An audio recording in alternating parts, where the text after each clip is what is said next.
ஆசிய கோப்பை தொடரில் இன்று மிக முக்கிய போட்டியான இந்தியா மற்றும் இலங்கை அணிகள் மோதிய போட்டி நடைபெற்றது. இந்த போட்டியின் வெற்றி தோல்விகள் என்பது இந்த தொடரை அவ்வளவாக பாதிக்காது என்றாலும் கூட, இந்த தொடரில் இந்திய அணி வெற்றி பெற்றுவிட்டால், அதாவது இந்த போட்டியில் இந்திய அணி வெற்றி பெற்றுவிட்டால் அது வரலாற்று சம்பவமாக மாறிவிடும். அதற்கு காரணம், இந்த ஆசிய கோப்பை தொடர் தொடங்கி குரூப் சுற்றுகளிலும் சரி, தற்போது நடைபெற்று முடிந்த இந்த சூப்பர் 4 சுற்றுகளிலும் சரி, இந்திய அணி இதுவரை ஒரு போட்டியில் கூட தோல்வியே அடையவில்லை. அதே சமயம் இந்த ஆசிய கோப்பை தொடரில் கலந்து கொண்ட பாகிஸ்தான் அணி உள்பட மற்ற அணிகள் அனைத்தும் குறைந்தபட்சம் 1-2 தோல்விகளையாவது தொட்டுவிட்டது. ஆகவே இந்த ஒட்டுமொத்த ஆசிய கோப்பை தொடரிலும் ஒரு தோல்வியை கூட அடையாமல் தொடர்ச்சியாக வெற்றி பெற்று வருகிறது இந்திய அணி.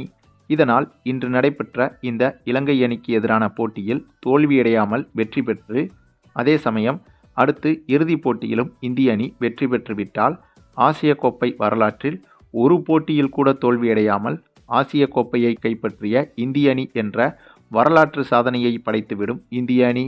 ஆகவே அந்த ஒரு காரணத்தால் இன்று நடைபெற்ற இந்த இந்தியா இலங்கை அணிகளுக்கு எதிரான போட்டி என்பது மிகவும் எதிர்பார்ப்பாக மாறியது.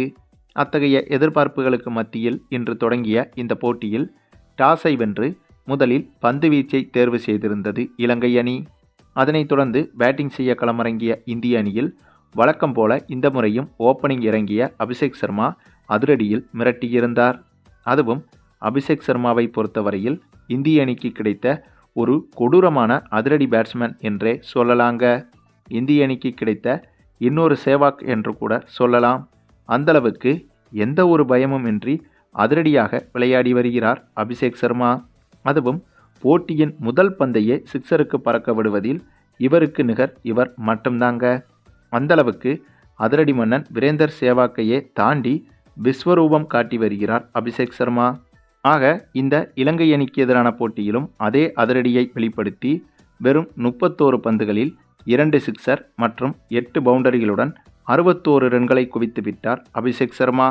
இவருக்கு அடுத்தபடியாக திலக் வர்மா இந்த போட்டியில் 49 ரன்கள் எடுத்து நாட் அவுட்டாகவே இருந்தார். இவருக்கு இன்னும் ஒரே ஒரு பந்து கிடைத்திருந்தாலும் கூட இவரும் அரை சதத்தை அடித்திருப்பார். மற்றொரு புறம் நம்ம சஞ்சு சாம்சனும் அதிரடியில் மிரட்டியிருந்தார். சஞ்சு சாம்சனும் 39 ரன்கள் வரை எடுத்திருந்தார். அதே சமயம் சுப்மன் கில், சூரியகுமார் யாதவ், ஹார்திக் பாண்டியா என இவர்கள் இன்றைய போட்டியில் கொஞ்சம் சொதப்பியிருந்தனர். ஆனாலும் இவர்களின் சொதப்பல்கள் கூட இந்திய அணிக்கு நன்மையாகவே அமைந்தது. அதற்கு காரணம், இந்த போட்டியில் சுப்மன் கில், சூரியகுமார் யாதவ், ஹார்திக் பாண்டியா போன்றவர்கள் நன்றாக விளையாடியிருந்தால் திலக் வர்மா, அக்சர் பட்டேல், சஞ்சு சாம்சன் உள்ளிட்டவர்களுக்கு பேட்டிங் என்பது கிடைத்திருக்காது. ஆனால் இப்போது இவர்களுக்கு பேட்டிங் கிடைத்துவிட்டதால் இவர்களும் ஃபார்முக்கு வந்துவிட்டனர். ஆக ஆசிய கோப்பையின் இறுதிப் போட்டியில் பாகிஸ்தான் அணியோடு மோதுவதற்கு முன்பு இந்திய பேட்ஸ்மேன்கள் அனைவருமே இப்போது ஃபார்முக்கு வந்துவிட்டனர். இதனால் இன்றைய போட்டியில் சுப்மன் கில், சூரியகுமார் யாதவ், ஹார்திக் பாண்டியா இவர்களின் சொதப்பல்கள் கூட இந்திய அணிக்கு பாசிட்டிவாகவே அமைந்துவிட்டது. ஏனென்றால் இந்த போட்டியில் இந்திய அணி 20 ஓவர்கள் முடிவில் 5 விக்கெட் இழப்புக்கு 202 ரன்கள் வரை எடுத்துவிட்டது. அதாவது இந்த ஆசிய கோப்பை தொடரில், இந்த வருட ஆசிய கோப்பை தொடரில் இதுவரை எந்த போட்டியிலும் எந்த ஒரு அணியும் 200 ரன்களை தொட்டதே கிடையாது. அப்படி இருக்கும்போது இன்றைய போட்டியில் முதல் முறையாக இந்திய அணி 200 ரன்களை தாண்டியிருக்கிறது. ஆகவே இப்போது இருக்கும் இந்திய அணி என்பது பேட்டிங், பவுலிங், ஃபீல்டிங் என அனைத்திலும் வெறித்தனமாகவே விளையாடி வருகிறது.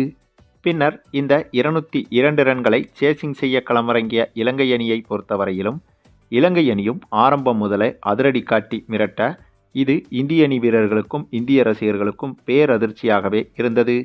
ஏனென்றால் இதுவரை இந்த ஆசிய கோப்பை தொடர் முழுவதும் பச்சை புள்ளையாக விளையாடி வந்த இலங்கை அணி இந்த போட்டியில் 10 ஆஸ்திரேலியா அணி விளையாடுவது போல விளையாடியது. இதற்கு மிக முக்கிய காரணம் ஒன்றும் இருக்கிறது. அது என்னன்னா, இந்த போட்டியின் வெற்றி தோல்வி என்பது இலங்கை அணியை பாதிக்கவே பாதிக்காதுங்க. ஆகவே இந்த போட்டியில் தோல்வியடைந்தாலும் சரி அல்லது படுதோல்வி அடைந்தாலும் சரி, அது இலங்கை அணிக்கு ஒன்றுமே கிடையாது. அப்படி இருக்கும்போது இந்த போட்டியில் இலங்கை அணி எதிர்கொள்ளப் போகும் 20 ஓவர்களும், அதாவது பேட்டிங்கில் எதிர்கொள்ளப் போகும் 20 ஓவர்களும் இலங்கை அணிக்கு ஃப்ரீ ஹிட் போன்றதுதான். ஆக அந்த மனநிலையில்தான் இலங்கை அணி பேட்ஸ்மேன்களும் இந்த போட்டியை கையாண்டனர். அதனால் நிசங்கா மற்றும் பெராரா என இந்த இருவரும் கொலவெறித்தனமான அதிரடியில் மிரட்ட, இதனால் இந்திய பவுலர்கள் என்ன செய்வதென்று திணறினார்கள்.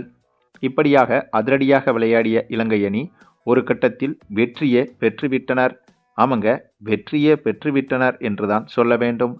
ஏனென்றால் உச்சக்கட்ட பரபரப்பில் நடந்த இந்த போட்டி என்பது கடைசி ஓவரின் கடைசி பந்து வரை செல்ல, அதுவும் கடைசி ஒரு பந்தில் 3 ரன்கள் எடுத்தால் வெற்றி, 2 ரன்கள் எடுத்தால் போட்டி சூப்பர் ஓவருக்கு செல்லும் என்ற சூழ்நிலையில் சரியாக இலங்கை அணி 2 ரன்களை எடுக்க மொத்த மைதானமும் பற்றி எரிந்தது என்றே சொல்லலாங்க.